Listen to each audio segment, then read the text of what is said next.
Hello and welcome back to another episode of The Lazy Entrepreneur. I'm your host, Sam Priestley, and as normal, we're joined by my lovely co-host, Emma Priestley. Hello. Emma, we've got quite a few new listeners recently. Been sort of peeking in a few of the charts. Exciting. In fact, today I got quite a few emails from other podcasters asking if they can come on. How exciting. It's really funny because none of them name the name of the podcast. They're all just these obviously stock emails. They're stuff like, I really love your content. Blah, blah, blah is an expert in this. And he thinks the same thing as you. Can he come on your podcast? It's really funny. I've got literally about 4 or 5 today. But it doesn't say anything about what they specialise in. Well, it says about them, but it doesn't say, oh, I like listening to the Lazy Entrepreneur podcast. I really enjoyed this episode. There's no kind of personalisation to it. Do any of them sound like they've got something interesting to say? Well, I'm not particularly interested in having ending them on. But what I'm quite interested in is the publicity companies who've emailed me off it. So they've also got the name in the company they've obviously hired to do it. Yeah. So I'm going to probably drop some of them an email, see what their rates are, see if they can get me a bit of publicity. Sounds good. So I thought this would be a good opportunity to kind of explain what it is we're doing here, because there's probably some listeners who've got no idea what's going on. Sounds good. So I'm Sam Priestley and I run a blog called sampriestley.com. This is the Lazy Entrepreneur podcast. The Lazy Entrepreneur is me, because I'm very lazy. Yeah, it's just chatting. We're married. I like talking about entrepreneurial stuff. I like finding sort of shortcut ways to do things. I have quite a lot of experience starting loads of businesses.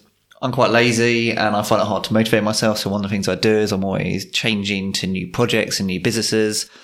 I've also kind of got this idea that there's a certain amount of money that after I've earned that amount, I don't need to really earn any more. So the projects I look for are ones that I actually enjoy doing and lead to a better life. We spent 1.5 years traveling sort of full time while working online and kind of doing our thing. Together, we run a gin company. It's called Pipehouse Gin, and we make sort of flavoured gin, so flavour without the sweetness. I've also got a table tennis brand. Emma runs supper clubs. She hosts people at our house and cooks for them and charges them a fee. And we do all sorts of other things, don't we? You do a bit of marketing. I remember, look through the podcast episodes. There's all sorts of stuff. I once started a coffee shop. So there's an episode on that. I once had a car importing and exporting business. Got an episode on that. I used to be a professional gambler. I got a few episodes on that. There's all sorts of random stuff. And yeah, I just like talking about the stuff. So it's just us chatting, really. Yep. Hopefully you'll like it. And today we're going to talk about something that I've been thinking about quite a lot recently. So Emma, you know that I am a massive hypocrite. In what way? As your wife, in what way? And I am, in some ways, a walking contradiction. So I've got these 2 ideas that I wholeheartedly believe to be true. One of which is that the crowd is normally right. That there's wisdom to the crowd, that what most people are doing is correct. Then I've also got this idea that the crowd is an idiot. And that most of the stuff they do, there's no logic behind it, and we should be doing the opposite. They're just following like sheep. They're just following like sheep, yeah. And people don't really think through a lot of the reasons they do stuff. And so I've been thinking about this quite a lot because I believe both of those. So the last episode that was released was on value betting, where I literally made a career out of betting against anyone who didn't follow the crowd. Yep. That was how I discovered value bets, I needed anyone who disagreed with what the crowd thought was wrong and just made money by betting against them. So that's a time where I believe so much in the wisdom of the crowd and the efficiency of the marketplace and all this kind of stuff that I'm willing to bet loads of money on it. But then when it comes to, getting a job or buying a house or even the idea of that you can make money out of gambling, that's all very like anti-common wisdom. Yeah. And the opposite of the crowd, the opposite of what most people believe. And I've been thinking that it's the times when I've gone against common wisdom and done the opposite of what everyone thinks I should do that have most defined my life, and maybe the person that I am today. Ooh. Yeah, definitely. It's making me think of 2 businesses, table tennis bats and gin. Because I think in that way they're opposites. So table tennis bats was a business you set up which wasn't following the crowd. It was starting everything from scratch. And then gin is a very saturated market. even with the gin, our idea was to do something that no one else was really doing, which was to focus on the online side of it. So I was going to say, yeah. But even within something that sounds like it's following the craze, the gin craze, that you've always got this edge of trying to do it differently. And while we are following this gin craze, everybody tells us we shouldn't be making gin. Like when we started, everyone was like, that's a stupid idea. It's a saturated market. You'll never be able to make it work. Definitely. So the common wisdom there is like, well, you shouldn't do it. Yeah. It's too busy. It's too crowded. It's too crowded. Whenever you tell someone, I make gin, they go, oh, that's a very on-trend market. And you can know what they're thinking. They're thinking, oh, you're only doing that because there's loads of people doing it. Yeah. You're following everyone else. You're being the sheep. You're never going to make any money out of that. Yeah. There's quite a famous quote from Warren Buffett where he says, be fearful when others are greedy and greedy when others are fearful. I remember I read that maybe when I was 18, something like that.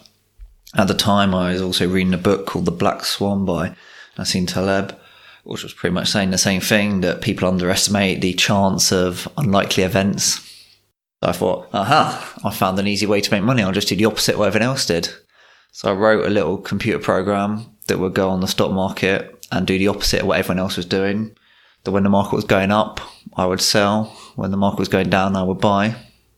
What happened? Well, it lost money.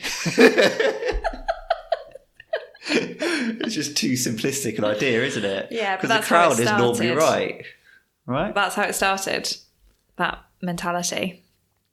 And like, you ever watched Who Wants to Be a Millionaire? Well, I watched it the other day on Gogglebox with you. Oh, yeah. When the teacher won. Yeah. Yeah. And there's 3 lifelines. Yeah. 50-50, call a friend or ask the audience. And ask the audience always gets the right answer because there's that wisdom to the crowd. It doesn't matter if it's a really hard question. It always seems to get the right answer. Wow. And like, if you're walking down the street and suddenly everyone starts running the other way, screaming, you should probably start running too. Yeah. Like, following the crowd is like a survival mechanism. Yeah. And you don't go that far wrong just by following the crowd. Yeah. Then you can take it too far. This is a Lazy Entrepreneur podcast. Let's talk a little bit about it in entrepreneurship. And I think an area where I think people want to follow the crowd a bit too much is when it comes to starting a business. If they do like an online course on how to start a business, what I'll do is someone will have found a little way to make money through drop shipping or Amazon retail FBA. arbitrage or Amazon FBA or whatever it is. Yep. They'll then write down exactly what they did. They'll turn it into a recipe and then they'll sell it on to hundreds of people. Yep. But then as soon as everyone else is doing it, it doesn't make sense anymore. So how do you know when to follow the crowd and when to do your own thing? I don't know. Is it gut feel? Is it a lot of research? Is it a bit of both? Yeah, it's probably research. I think it's probably also asking why, like being curious. Like, why do people think that? Have a look at stuff that we take for granted and asking why. Give us an example of that. Why go to university? Why own a house? Why should I want to become a millionaire? Why should I try and succeed in the career I'm currently in? Why should I retire at 65? Why should I have intro music to this podcast? Why can't I make money gambling? Why shouldn't I start a gin business? Why can't I have an ice cream for a starter rather than the dessert? This is a bit of an insight into your brain, isn't it? I think the thing is that most of these things, the answer is, well, there's good reasons why this happens. Yeah. But then occasionally you'll think about something and you go, oh, well, maybe that set route isn't the right thing for me. Often people ask me, like, why don't we own the house we live in? Why do we rent? And most people, I don't think have ever considered that maybe owning isn't the right option. No, yeah, I agree with that. Like, they just assume, what should I be doing? Well, should I buy a house? They've never thought, why should I buy a house? And literally, we've got a few friends who bought a house a few years ago and are now moving. Like, for them, buying a house and then selling it 3 years later and moving is a bad decision. But they never thought of it like that, and they've never considered it. I'm not saying buying a house is the wrong thing. I'm just saying most people just don't consider that it could be a bad decision. Like going to that much debt, spending that much money on a home. I have this idea that it's kind of good to learn the rules or something, like understand why they're doing it, and then you can break the rules. Yeah, to going in knowingly. Going in knowingly, rather than ignorantly. When I started writing my blog, the best practices were you should write 2 or 3 posts a week. The more posts you write, the better. Each post should be under 1,000 words because everyone has a short attention span. So they need to be short and snappy. You should write lists, like top 10 of whatever. There's all this kind of stuff that I read and knew that was the wisdom. That's given me proper flashbacks to professional services marketing. Really? And it's complete rubbish. And I did the exact opposite of all of those. On purpose. I wrote like 1 or 2 posts a month. Each post was really in depth and really long. And I haven't done a single top 10 kind of clickbaity article. And it's worked out for me. Yeah, definitely. And it's only worked out for me because I've done the opposite. If I'd followed that recipe, I don't think it would have worked. But do you think that's because it stood out to your readers? Well, it's unique. It's different. It's not like what else everyone's reading. Exactly. And I actually had stuff that I can say that they might not have heard before. Yeah. Like when I do an in-depth series on how to start a gin business, that's not something you can cover in 1,000 words. No. Barely skim the surface. Yeah. I think that there is a little call to action that is the kind of reason I'm doing this episode and why I want to talk about it. Is that I think we should take a step back and think about the stuff that we do every day, the long-term goals we have, and have a think about why exactly are we doing them? Like why we're in the careers we're in, why are we doing the businesses we're doing, why are we living in the towns that we're in, why are we doing the hobbies that we're doing, and just ask, why are we just doing it because that's the natural route? Yeah. Or is it another reason? We actually thought about it?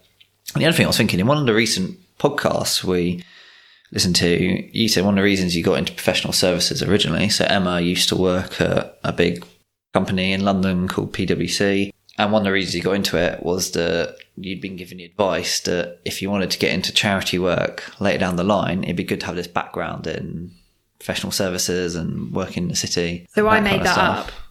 You made that up? That was my impression. Okay. I was never told that.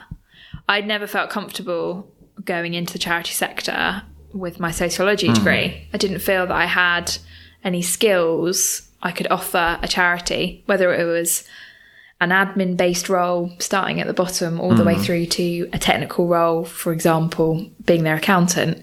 I felt that I needed to go and get experience somewhere else, potentially in a big company, learn what to do, learn what not to do, and then take that experience to a charity. Oh, so there's something you've actually thought about. Yeah. Yeah, which is probably the right thing to do. Because I was wondering, was that just what you were taught in your course? That if you want to do that, you should go in this route. And it's really interesting. Do A, B, C, and then end up. It's really interesting. You should bring that up in this podcast, because the reason I came to that conclusion was talking to all of my course friends when we were graduating and what jobs they were going on to do. There was no way. They were all going to charities. And every time I spoke to someone about it, I thought, what are you going to offer that charity?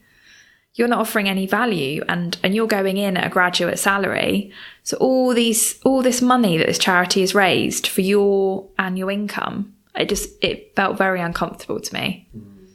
And I felt that I'd be much better valued going in and offering a set of skills once I'd got experience somewhere else. Yeah, and I think those are the sort of decisions you need to constantly be rechecking. You made your decision when you were 20 or 21, when you're looking to graduate university. Yeah. Then when you're 24, 25, you then relook at that and say, was I correct in my assumptions? Is this actually am I learning skills in this that will help? Or is there a better route? Or have I changed my mind? Or have you changed your mind? Is that no longer the goal? Not the goal. Yeah. And you hit the age we are now and you decide that actually you just want to hang out with me and record stupid podcasts and drink lots of gin. Yeah, and do loads of cooking and eat lots of nice food. Well, yeah. Yeah, so that's really all I had to say. I've been thinking about this a bit. I don't really know the answer. I wholeheartedly believe that generally the crowd is correct and common wisdom is common wisdom for a reason. I also believe that the stuff that defines us and the real success comes from when we break away from the common wisdom and we do our own thing and we take a unique route that's countercultural or counter to what everyone else is telling us to do. How do you know when to make that stand? I think you can't just be contrarian. You can't just be the devil's advocate of everything you're doing and do the opposite to people, because the crowd's normally right. But I think if you take a step back and you really think about why you're doing certain things, why you're following common wisdom, that's when you'll see these opportunities and these kind of big changes to your life that maybe are the right thing to do. Because, you know, some things are pretty important, like what career you go into, what you do with your time. Yeah. What hobbies you do. Definitely. Yeah. So have a think. Maybe you decide talking loads of nonsense. Well, thanks for listening. Hopefully, how long have we gone on? There we go. So it's a short one. That's what I wanted. We had done some quite long ones recently. I wanted to bring it back a little bit. A little short one, food for thought, with an intro to what we do.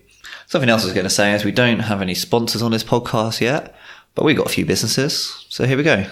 This podcast was sponsored by Pipehouse Gin. If you like drinking gin and you live in the UK, definitely check out Pipehouse Gin. It's flavoured gin without the sweetness. We've got one flavour out so far, Earl Grey and cucumber. It's absolutely delicious. It's London Dry, which means no added sweetness, no added flavours. And on the 30th of March, we've got a new flavour coming out, which we're really excited about, but it's a secret, so look out for that. You can buy us on Amazon. You can buy us on our website, pipehousegin.com. Won't regret it, because it's really good. And we're drinking it right now. That's where our inspiration comes from. But apart from that, thanks for listening, and goodbye.